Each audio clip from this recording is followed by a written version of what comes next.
Bismillahirrahmanirrahim. Assalamualaikum warahmatullahi wabarakatuh. Sobat-sobat ngabarin kabar. Semoga selalu dalam keadaan sehat walafiat.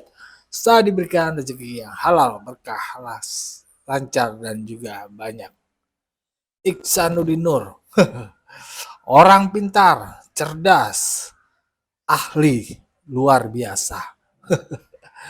Tapi semua akan percuma ketika menilai sesuatu hal itu dengan kebencian. Ya, itulah yang diutarakan oleh Bapak Simon John yang mengomentari pandangan dari Ihsanuddin Nur pada saat menghadiri acara di Rakyat Bersuara. Bagaimana pandangan Pak Simon? Mari kita simak bersama videonya. Let's go. Teman-teman tentu tahu orang yang namanya Ihsanuddin Nursi. Sekali lagi, Ihsanuddin Nursi. Ia sering tampil dalam berbagai forum ekonomi dan memberikan ulasan-ulasan yang tajam terkait dengan arah perkembangan ekonomi kita secara nasional. Jadi, ia punya otoritas tersendiri terkait dengan ulasan yang evaluatif tentang bagaimana ekonomi Indonesia hari ini dan ke depan. Tetapi teman-teman, data itu selain merupakan informasi yang penting dan kita butuhkan, tetapi harap dicatat bahwa data itu di tangan orang yang penuh dengan sentimen. Dan saya ingin katakan, walaupun saya juga sadar bahwa apakah memang demikian pada Ihsanuddin Nursi, yang saya ingin katakan data, informasi di tangan orang yang penuh dengan sentimen kebencian, maka data itu hanya dipakai untuk memperbesar aura kebencian terhadap orang lain. Dan itulah yang saya temukan dalam pandangan-pandangan yang diungkapkan oleh Ihsanuddin Nursi. Sebagai pakar ekonomi, ia membandingkan era SBY dan Jokowi yang saya ingin katakan, dua era ini berbeda kebutuhannya, berbeda tantangannya, berbeda konteksnya. Sehingga ketika ada catatan dari Ihsanuddin Nursi tentang perbedaan jumlah hutang SBY dan Jokowi, maka rasanya tidak masuk akal kalau itu dikatakan bahwa era Jokowi itu hutangnya ugal-ugalan dan era SBY itu jauh lebih masuk akal. Dan kali ini yang saya ingin jadikan titik tolak untuk diskusi kita adalah pandangan dari seorang ekonom yang namanya Ihsanuddin Nursi. Menurut saya, ia mungkin saja memaparkan informasi penting dan baik, tetapi ketika ada sentimen yang memojokkan, sekali lagi, tidak mengapresiasi, tapi memojokkan karena kritik berdiri sendiri, seolah-olah itu adalah cara terbaik untuk membaca realitas, maka kita kehilangan semangat yang saya selalu katakan, semangat itu harus dibangun dari perspektif apresiatif positif tentang apa yang kita perlu hidupi, tentang hidup di hari ini dengan carut-marut problem-problem kebangsaan yang tidak mudah diurai dalam satu tarikan nafas. Nah, mari kita nonton potongan video berikut ini, pernyataan Ihsanuddin Nursi yang menurut saya sentimen tertentu. Saya hati-hati katakan apakah itu kebencian, silakan Anda menilai sendiri. Kita nonton. Tanya nggak? Boleh ya? Boleh. Berapa rata-rata pertumbuhan ekonomi era Joko Widodo? 5%. Oh, mana ada 5%? Di bawah 5. Wah, di bawah 5. Kalau kita bicara Sebentar. data dari BPS, 5%. Sebentar. 5% betul. Mana 5%? Baca BPS, baca BI, baca Kementerian Keuangan. Pakai data dong ngomong. Jangan asal nyablak. Nah, ini kenyataan kita terima. BPS kan yang disampaikan 5%. Kalau menurut Bung Iksan berapa? Enggak. BPS kan menyampaikan segitu. Artinya ketika dia berhubungan dengan fiskal, dengan utang, kerugian. Nah, di situ orang melihat bandingan antara, saya jawab Yandi, bandingan antara utang yang diciptakan di era SBY dengan utang yang diciptakan di era Joko Widodo. Dari situ orang kemudian melihat berapa sesungguhnya manfaat yang muncul atas 5 indikator. 1, tingkat kemiskinan. 2, tingkat pengangguran. 3, Gini rasio.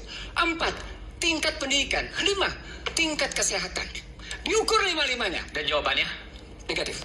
Baik, Pak Yandi, saya Nah, teman-teman silakan nonton video itu secara utuh supaya kita tidak gagal paham atau salah paham. Tapi poinnya, kita tangkap semua bahwa yang mau dikatakan oleh Ihsanuddin Nursi itu adalah bagaimana era Jokowi itu adalah era yang dalam tanda kutip ugal-ugalan. Dan karena ugal-ugalan, maka terjemahan dari apa yang tampil itu bukan pertumbuhan ekonomi 5%. Dan Ihsanuddin Nursi punya data sendiri.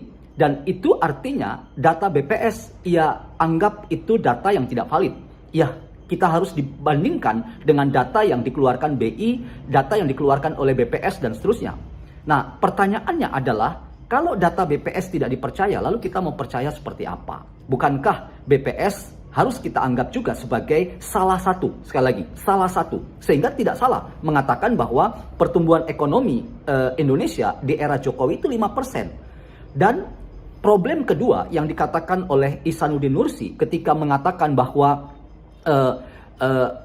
hutang Indonesia di era SBY dan era Jokowi itu berbeda, dan karena itu era Jokowi itu seolah-olah hutangnya membengkak secara fluktuatif dan arahnya itu sangat ugal-ugalan karena kebutuhan-kebutuhan yang memang sengaja dimunculkan oleh Jokowi sebagai leader pada saat itu. Saya bantah kalau logikanya benar seperti itu. Mengapa? Karena konteks dan tantangan kebutuhan era SBY dan Jokowi itu berbeda.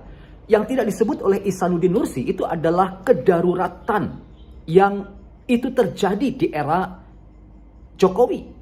Ketika terjadi COVID-19 yang menghantam seluruh sendi-sendi kehidupan, tidak hanya kita di Indonesia, tapi di kawasan dan di masyarakat dan negara-negara di dunia ini. Dan kebutuhan kita akan dana segar untuk tetap bergeraknya ekonomi di tanah air kita, itu yang membuat akhirnya kedaruratan itu menantang kita untuk berhutang. Dan disinilah masalahnya, ketika kita kemudian menggunakan informasi, data itu hanya untuk memuaskan kepentingan kita. Dan sekali lagi, kritis itu penting. Tetapi kritis itu harus tetap berjejak pada konteks kebutuhan dan tantangan yang ada di era Jokowi yang berbeda dengan era SBY. Jadi mengatakan bahwa SBY dan Jokowi hutangnya berbeda, ya memang berbeda karena tantangannya berbeda. Sehingga untuk mengatakan bahwa di era Jokowi hutangnya ugal-ugalan itu sama sekali tidak mencerahkan, mencerdaskan, dan mengedukasi kita. Karena tantangan Jokowi lebih kompleks dibandingkan dengan era SBY. Jadi, sorry Bung Ihsanuddin Nursi, catatan Anda ini tidak sama sekali tidak memberikan insight, wawasan yang membuat kita di satu sisi kritis tetapi juga mengapresiasi mengapa hutang itu dilakukan oleh pemerintahan Jokowi, karena tantangan kedaruratan itu jauh lebih nyata dibandingkan ketika SBY memimpin Indonesia selama 2 periode. Jadi teman-teman, kita kritis boleh, tetapi nyinyir itu jangan. Kita kritis boleh, tapi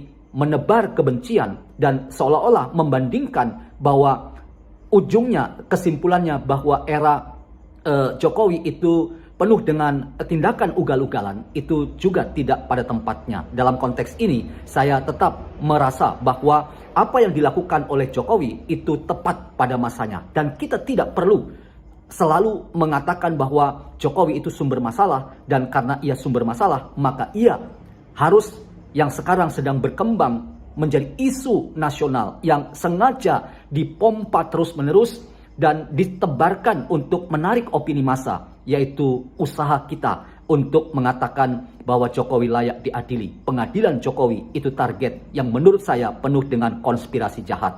Jadi, maaf Bung Ihsanuddin Nursi, catatan Anda pada akhirnya hanya melahirkan kesimpulan bahwa itu sampah belaka karena Anda kritis tapi Anda lupa mengapresiasi mengapa Jokowi mengambil langkah-langkah yang tidak populis dan tidak populer, karena memang kedaruratan itu terjadi di masa Jokowi memimpin Indonesia yang tidak bisa dibandingkan apple to apple dengan era SBY. Salam waras. Ya, begitulah tadi pandangan Pak Simonjon ya terhadap Bapak Ihsanuddin Nur yang dinilai bahwasannya beliau ini memang orang pintar, cerdas, ahli, dan berdasarkan data. Tapi ketika data itu dipakai untuk menilai sesuatu antara A dan B dengan rasa kebencian atau keberpihakan, itu akan menjadi sampah. Apa benar begitu? Kalau menurut gue sih benar ya. Ya gimana ya, namanya juga hati udah benci, semua jadi rusak. Pikiran kita jadi rusak pokoknya. Apalagi kalau lo lihat tuh masalah ijazah palsu. Aduh, yang ahli-ahli jadi keblinger semua.